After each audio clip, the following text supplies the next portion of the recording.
Welcome, everybody, to this edition of The Untold Story. I'm Martha McCallum. Great to have you back with us today. I'm really excited about my guest, who is also sort of my next-door neighbor here at Fox. Our offices are right next to each other. Kat Timpf joins me. She is obviously, I'll do your little bio. Just hold on one second. As if everybody doesn't already know. Co-host of Gutfeld, a Fox News contributor, a great comedian. Her last book is called You Can't Joke About That, Why Everything is Funny and Nothing is Sacred and We're All in This Together. And the new book is called I Used to Like You Until, How Binary Thinking Divides Us. And it has a really awesome picture of Kat. Thank you. Kat, great to have you here. Welcome back. Thank you for having me. It's always nice to talk to you. There are so many things I want to talk to you about actually today, but you know, I just want to start here because you just recently shared with me that you're having a baby, which is so exciting, and I just read this essay that you wrote about it, and it reflects on all of these historic moments that have happened while these personally historic things have been changing in your life. What inspired you to share what you shared in that essay? And I encourage everybody to read it on foxnews.com and to put those thoughts together. So I found out I was pregnant the morning that Trump got convicted. And everything's a buzz. Not saying it's not a big deal. It was a big deal. But I'm sitting there in my head like, I'm going to be a mom. What's going on?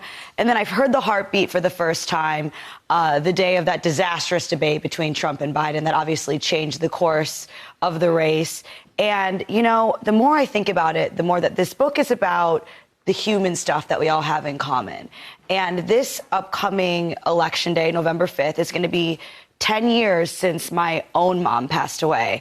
And I'm going to be thinking, that's a huge milestone. I'm going to be thinking a lot about that. I'd be thinking a lot about that under any circumstances, but especially as I'm trying to figure out what it even means to be a mom at this point when I'm preparing to have a baby in February while my own mom's been gone for 10 years. And I really just think that we're being conditioned right now to think that if someone has a different political view, then that means there's nothing you can learn from that person. There's nothing that person and you can connect on.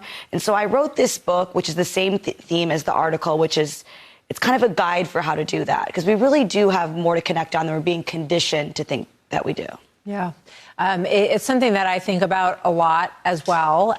We all have friends and family members who are on opposite sides of the aisle, which didn't used to be a big deal. It became a much bigger deal over the last 6 or 8 years or so, I would say. And it's disheartening sometimes. And, you know, one of the pieces that you talk about in the book is I used to like you until, in your case, I found out that you worked at Fox News, or that you're on the Gutfeld show, and that's part of Fox News. And it's something that I think we don't all talk a lot about, but I think it's something that all of us in one way or the other experience, because some people are so enthusiastic. Yeah. And some people, I think, rarely watch, if ever, and just sort of brand everyone with sort of this broad brush and think they understand you and know your work when they really don't.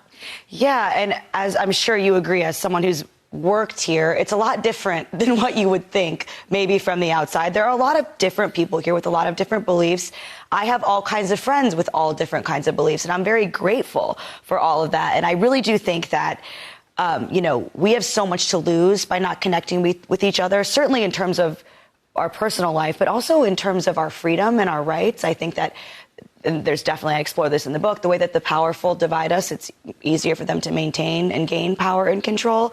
But I really think a huge way out of this is what I do. Some might say a little too much, but to be very vulnerable. I share a lot of personal stories in this book because I think that it makes it more likely someone's going to see you as a human if you'll show them that you are a human. It's a great point. You know, I think a lot of us are reluctant to open up our personal lives, but you do it. I think that your whole genre of writing and being an essayist, you've worked in so many different places, Barstool Sports, the National Review. You're super smart and an excellent writer. And what made you decide at some point that you were okay with sharing personal stories and trying to unite people and be relatable through those? And was it hard for you to do that initially? It's hard still because I do share so much. People are sometimes surprised to hear this, but every time I'm on my way home from a podcast, or before this book was coming out, I couldn't sleep the night before because I was like, everyone's going to know all that stuff I wrote. So while I'm writing it, I just think of, is this going to make it better? Is this going to make my point better? I care so much about this topic. I think we have so much to lose, both personally and on a larger scheme in terms of our country. And so I'm like, you know what? If this is going to help, then it's worth it to share. And it's easier in that moment to do. But then, yes, I do get terrified. I get very, very scared about sharing some of these things. But I've already had so many people kind of reach out to me and tell me, who have read the book, that they also struggled with some of the things that I'm open about struggling with in the book, or they've had similar experiences, or they've learned something. And look, that's the whole point of this book. That's why I'm putting this all out there. It's a risky thing to do, to put out a book like this in a polarized time, but then also to share that much about yourself is a risky thing to do. It's still terrifying, but for me, it's ultimately worth it. What were some of the pieces in the book? I know you wrote about Rob O'Neill, you wrote about your experience with Bill Maher. You know, what really stands out to you as some of the best examples of what you tried to express in the book through these specific stories? Yeah, you know, I think one was last summer I was on Accutane, and it made me have suicidal thoughts. It made me really depressed, really bad. And I got off of it, but it took a while for it to work out of my system. And when I think that was showing on air for me, and I was getting emails from people saying, you know, if you should just quit if you think you're too good to. And what they were seeing was somebody who felt like the earth was too good for her. I was very, very depressed. And so I actually responded to some of these people, and I said, hey, I'm actually going through this thing.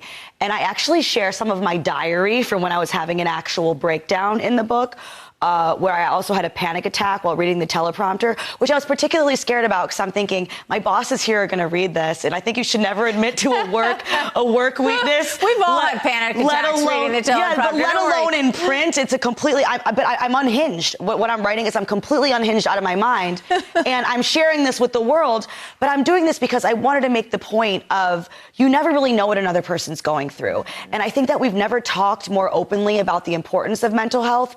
But then also, we give people no leeway when they're going through a mental health crisis. The way we treat things now is that a single mistake does define a person. So I wanted to show that, and I wanted to make people think. And also, there's some stories that I just include that are also just entertaining. I mean, it's an entertaining read, because this is a deep subject, and it's always difficult for people to kind of challenge what their biases are. And I admit to some of my own and times when I've been wrong about people or about things. But some of it keeps it entertaining. But yeah, I'm like, you know what? If exposing myself here can help someone, then I'm going to do it. But yeah, republishing a piece of your diary is definitely a scary thing to do.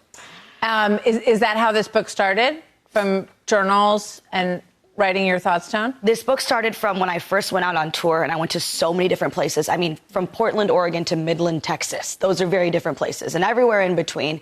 And I met so many different people, and I realized we really do want a lot of the same things. What the differences are in terms of how we think we should get there. And being someone who is independent, I think that I'm also really in tune to what can be manipulation from certain figures who can benefit from polarization.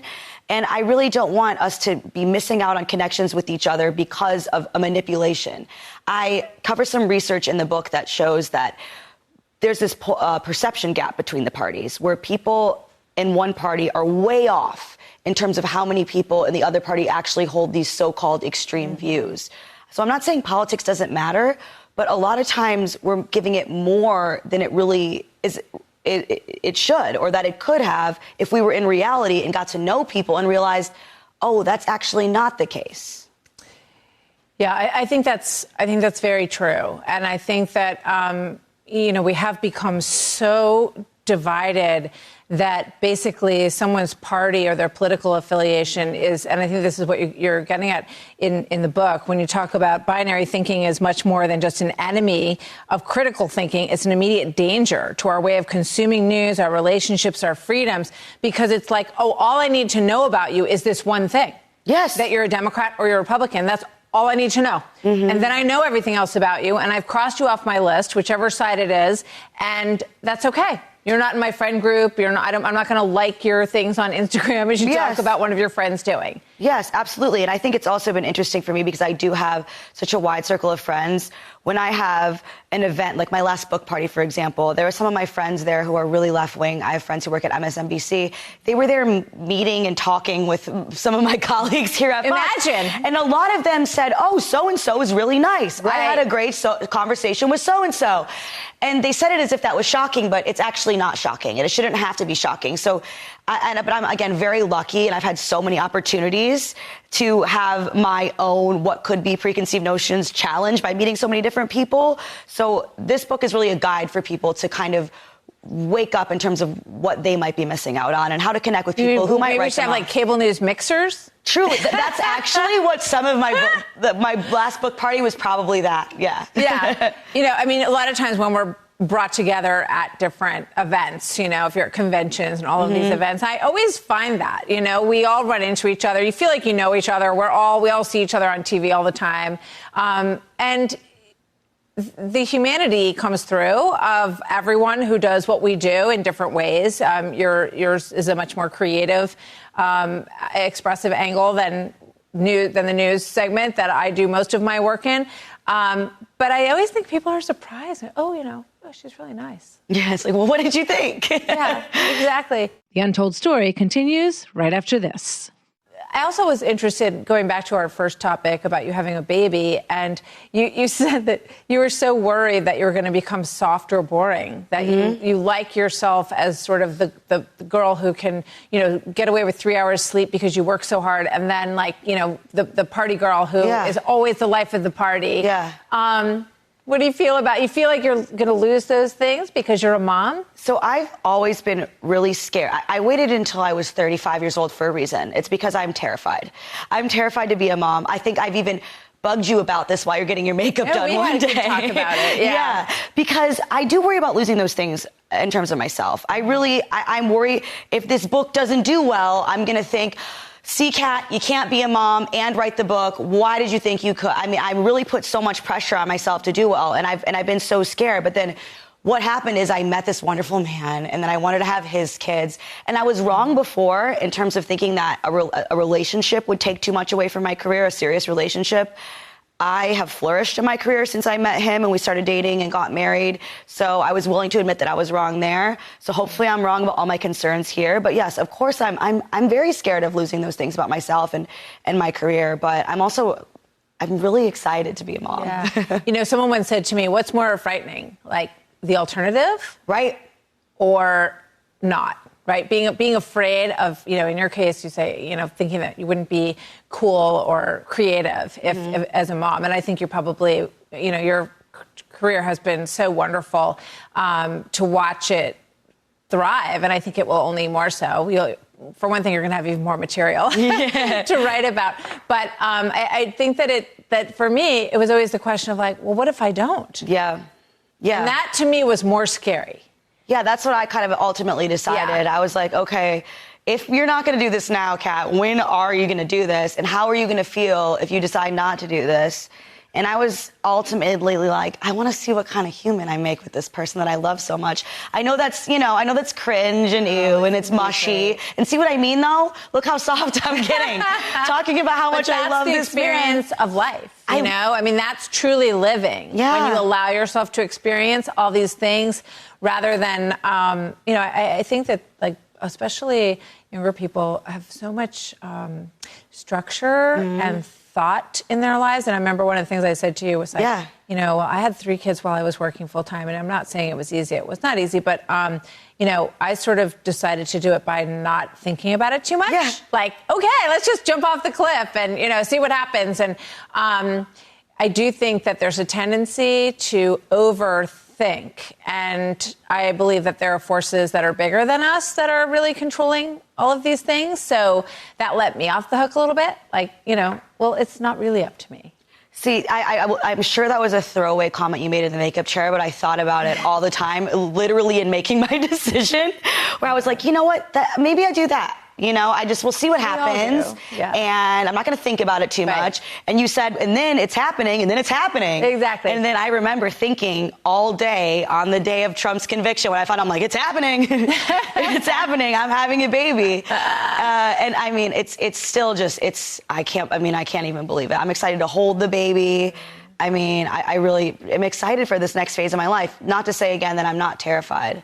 I'm definitely still terrified. It is scary. I always was struck by people who said, "Oh, I just love being pregnant." Oh no, it's like the greatest thing in the world. And you know what? More power to you if you feel that way. Yeah. I was always terrified. It always made me nervous. I always thought something was going to go wrong. Yes. But you know, the good news is that, like, most of the time everything goes right. It's you know, and even if it doesn't, you know, even if there are issues or that's also, like, that turns out to be, you know, there's beauty in all of these situations. And then once the baby's born, it's just beginning, you know? I mean, there's all these stages to it. And that is, and, you know, even as a mom now of kids in their 20s, I can tell you that you still worry about them all the time, and you still feel like they're your kids, no matter what they're going through.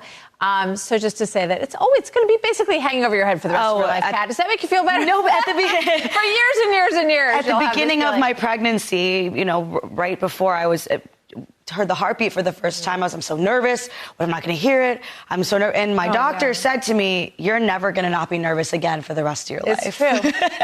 There's just a little piece of you that is always, you know, concerned about someone or something or some test or some, you know, something that they're dealing with. And it's, but that's life, you know, that's what your parents did for you. And I know how much you love your mom and dad and miss your mom. And, you know, you're creating that great sort of like Lion King circle of life right now. So I'm very happy for you. And I think that you will continue to thrive with all of these new chapters in your life. Thank you. And speaking of chapters, the book is called I Used to Like You Until How Binary Thinking Divides Us. And I think it's really just a great thing to think about, especially in these times, especially during the election.